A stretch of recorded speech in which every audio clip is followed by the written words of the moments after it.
Ne faites pas de grandes histoires à partir de petites choses, mais choisissez de vous taire à leurs propos et de vous occuper de vos affaires.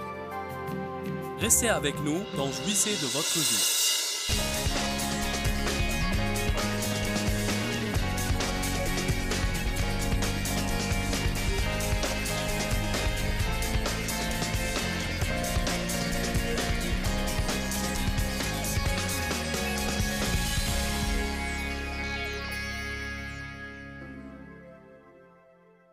Proverbe 21, 13. Le rire est une chose extraordinaire. N'êtes-vous pas heureux que Dieu vous ait donné le rire? Ça vous fait du bien de partout quand vous riez. Si nous prenons cette écriture dans le fond, elle nous apprend bien des choses. Proverbe 21, 13. Celui qui ferme son oreille au cri du pauvre criera lui-même et n'aura point de réponse. Quand je vois des gens dans le besoin et je m'en fiche, à ce moment-là, si j'ai un besoin, Dieu va se ficher de moi. Ésaïe 58. Il parle du type de jeûne auquel Dieu prend plaisir. Le verset 6 dit: N'est-ce pas ceci le jeûne que j'ai choisi, détacher les chaînes de la méchanceté, dénouer les liens de la servitude, renvoyer libres les opprimés, et que vous rompiez toute espèce de joug? N'est-ce pas partager ton pain avec l'affamé et héberger les démunis sans abri dans ta maison, que quand tu vois le nu, tu le couvres, et que tu ne te détournes pas devant les besoins de ton semblable? Alors quand? Alors après avoir fait ce qu'il a cité, et qui peut être mis dans une petite capsule et nommé « Soyez gentil avec les gens ». Dites « Je dois être gentil avec les gens ». Dites-le d'un air sérieux. Exprès. Tout le temps. Alors, ta lumière éclatera comme l'aurore, et ta guérison, ton rétablissement, et la force d'une nouvelle vie germera promptement. Ta vertu et ta droiture, ta justice et ta bonne relation avec Dieu marcheront devant toi, vous menant à la paix et à la prospérité, et la gloire de l'Éternel sera ton arrière-garde. Alors tu appelleras et l'Éternel répondra. Tu crieras et il dira, me voici.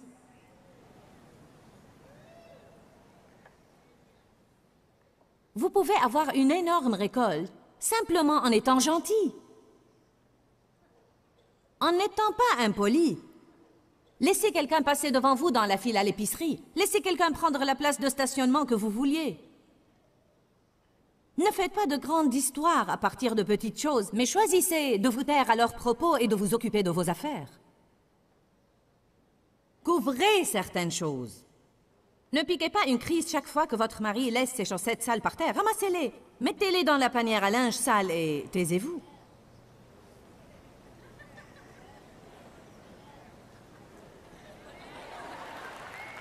Êtes-vous aussi fatigué que ça?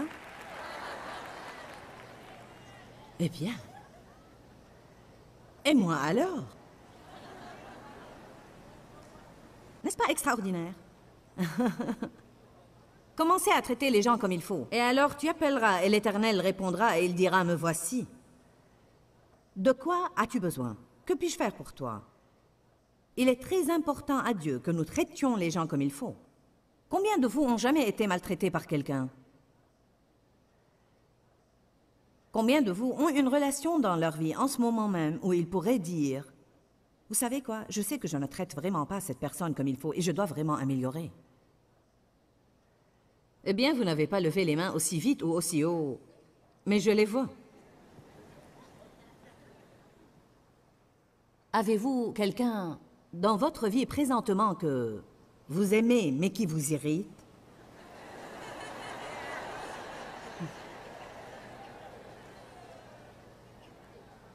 Pensez-vous que les disciples n'ont pas enduré ça? Que pensez-vous que Pierre insinuait lorsqu'il disait « Seigneur, combien de fois dois-je pardonner à mon frère pour la même offense? » 7? Jésus lui dit non.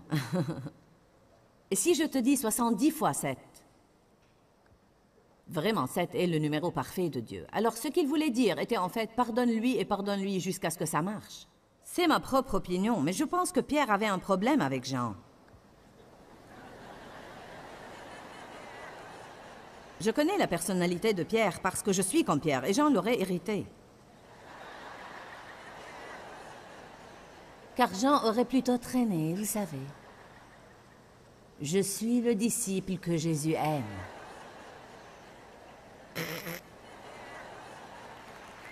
Pourquoi ne te lèves-tu pas pour faire quelque chose? Il y a et il y aura toujours des personnes que Dieu met dans notre vie exprès et qui sont du papier de verre pour nous. Je veux dire, ils peuvent ouvrir la bouche et vous irriter. Ils peuvent marcher dans la pièce et ils vous donnent la chair de poule.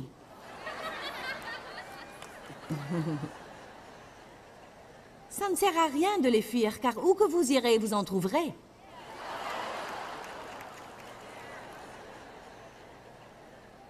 Amen. Qui a plus qu'un seul enfant? Parmi vos nombreux enfants, combien de vous ont au moins un qui vous irrite jusqu'au point de vous assommer? Maintenant, êtes-vous prêts à une question osée? Combien ont un enfant qu'ils aiment mais qui leur déplaît? Oui, nous en avons tous. Les miens sont tous des adultes maintenant, alors pour moi c'est fini. Mais en réalité, mon aîné était... Oh, vraiment. Si nous étions dans la même chambre ensemble, nous étions... Et je ne savais pas quel était le problème. Je ne savais pas quel était le problème jusqu'à il y a à peu près 10 ans quand j'ai réalisé finalement qu'il était comme moi. Nous voulons tous les deux commander.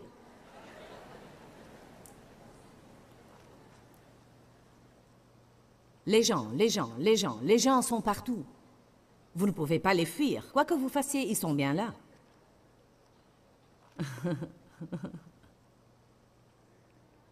Nous devons nous employer à marcher dans l'amour. C'est une question très importante. Je veux vous encourager à étudier sur l'amour. J'ai un livre qui parle de l'amour intitulé « Réduis-moi à l'amour ».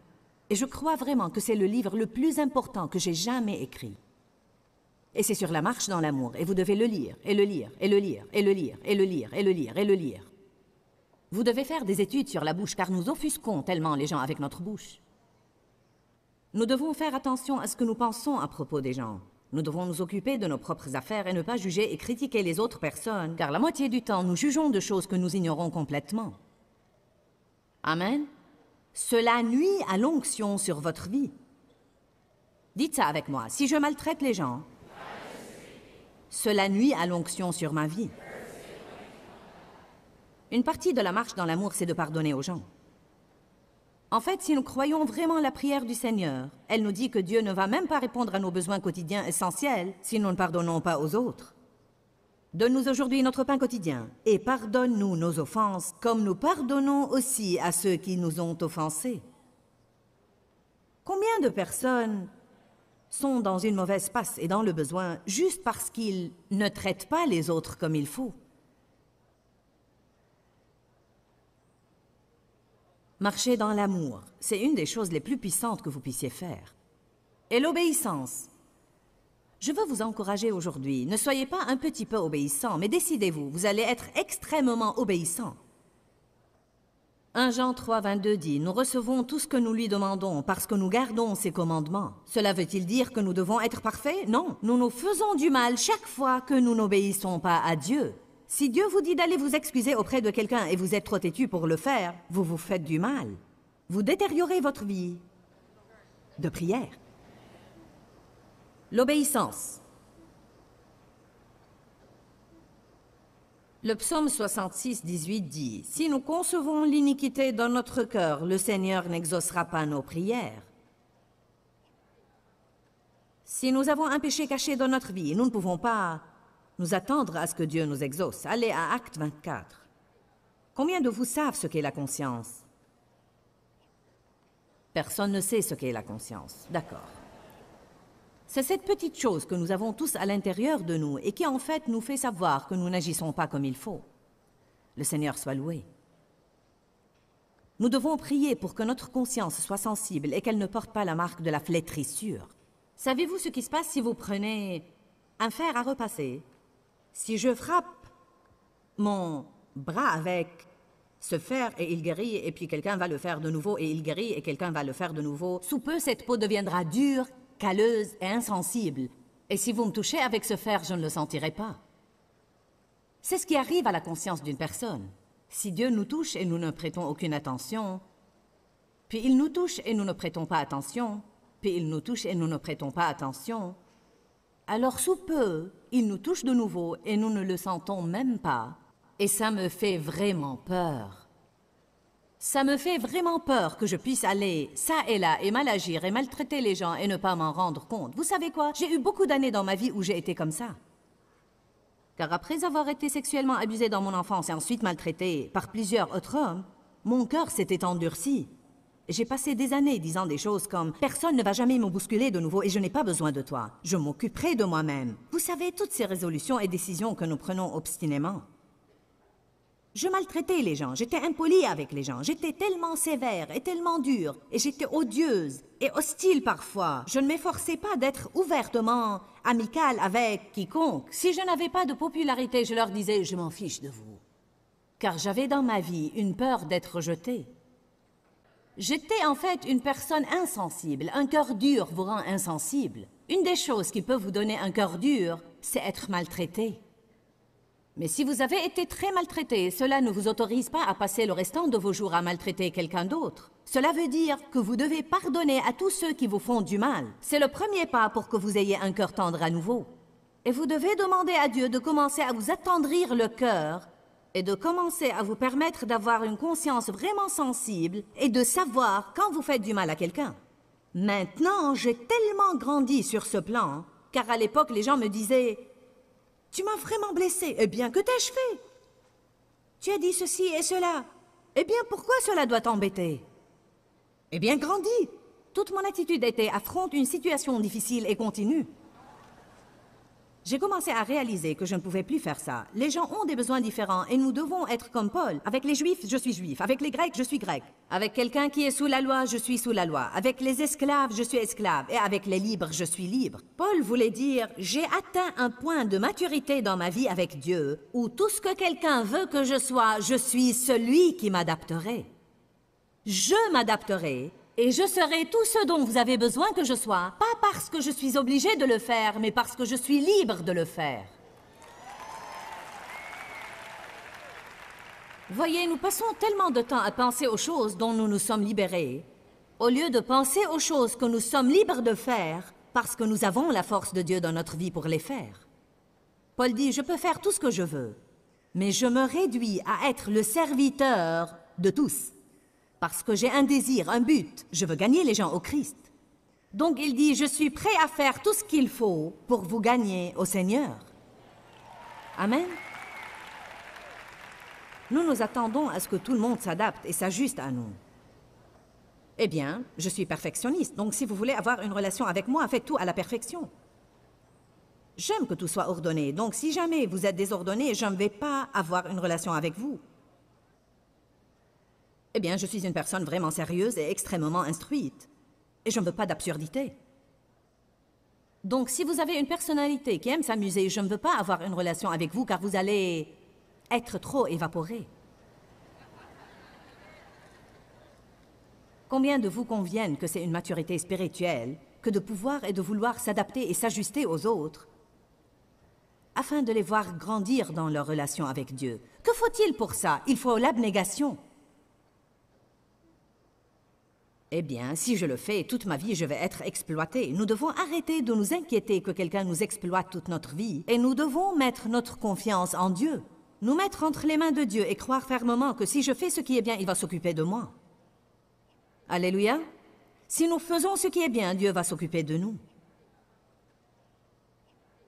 Acte 24, 16, l'apôtre Paul dit, « Par conséquent, je m'exerce et je me discipline toujours. » En traitant durement mon corps et en tenant assujettis les affections de la chair et mes aspirations matérielles, et en m'efforçant à tous égards d'avoir une conscience tranquille, inébranlable et sans reproche, dépourvue d'offense devant Dieu et devant les hommes. J'aime cette écriture. Paul dit, j'œuvre vraiment et je lutte dans l'esprit pour m'assurer qu'il n'y ait rien entre moi et Dieu et qu'il n'y ait rien entre moi et les gens. Il dit, je fais le 1000 supplémentaire pour m'assurer qu'il y ait la paix entre moi et tout le monde que je connais. Puis-je vous demander si vous êtes prêt à rentrer à la maison et à commencer à procurer la paix et à maintenir la paix? Quand vous entendez des choses comme « je suis toujours celui qui doit faire la paix », eh bien tant mieux pour vous. Cela montre que vous êtes vraiment mature et que vous êtes prêt aussi à faire tout ce que vous devez faire pour obéir à Dieu. Eh bien, ce n'est pas juste. Vous avez raison, ce n'est pas juste, mais la vie n'est pas juste. Il n'était pas juste aussi que Jésus prenne tous nos péchés et qu'il les porte sur la croix et qu'il en paye le prix, mais il l'a fait. L'amour ne hurle pas à propos de ce qui est juste. L'amour fait ce qui est bien. Nous devons commencer à faire ce qui est bien, pas pour avoir un bon résultat de la personne pour laquelle nous l'avons fait, mais nous devons le faire en raison de la justice. Parce que c'est juste, nous devons faire ce qui est juste. Si c'est mauvais, nous le laissons, et si c'est juste, nous le faisons. Donc, efforcez-vous de garder votre conscience tranquille en n'offensant pas Dieu et en n'offensant pas les hommes. Si vous offensez quelqu'un, eh bien, repentez-vous. Je veux dire, j'ai blessé quelqu'un. En fait, j'ai blessé 2 personnes la semaine dernière. Et je n'aime pas ça. Je pense que je me suis un petit peu relâchée. Combien de vous savent que parfois nous pouvons nous relâcher un petit peu dans notre conduite? Vous vous permettez une petite chose, et puis une autre petite chose, et encore une autre petite chose. Et sous peu, vous ressemblez à ce que vous étiez dans le passé. La Bible dit, c'est pour que nous restions libres que le Christ nous a libérés. Donc tenez bon, et ne vous laissez pas mettre de nouveau sous le joug de la servitude que vous avez une fois brisée. Ce n'est pas parce que nous avons été affranchis d'une chose que nous n'avons jamais besoin d'entretien. Vous allez régler vos pneus et régler vos freins. Mais ça ne veut pas dire que vous n'allez pas avoir à le refaire plus tard dans votre vie. Parfois, je pense que Dieu envoie les gens à mes réunions pour qu'ils les ajustent un peu, règlent certaines de leurs attitudes, les prennent en main, et pour leur rappeler certaines choses qu'ils connaissent déjà, mais qu'ils se sont peut-être lassés de faire.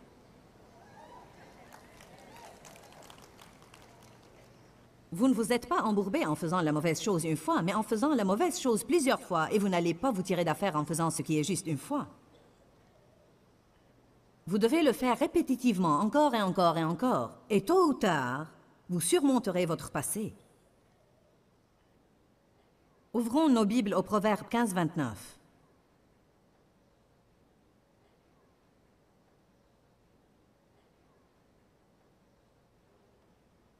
Vous savez qu'est-ce que c'est que faire un compromis?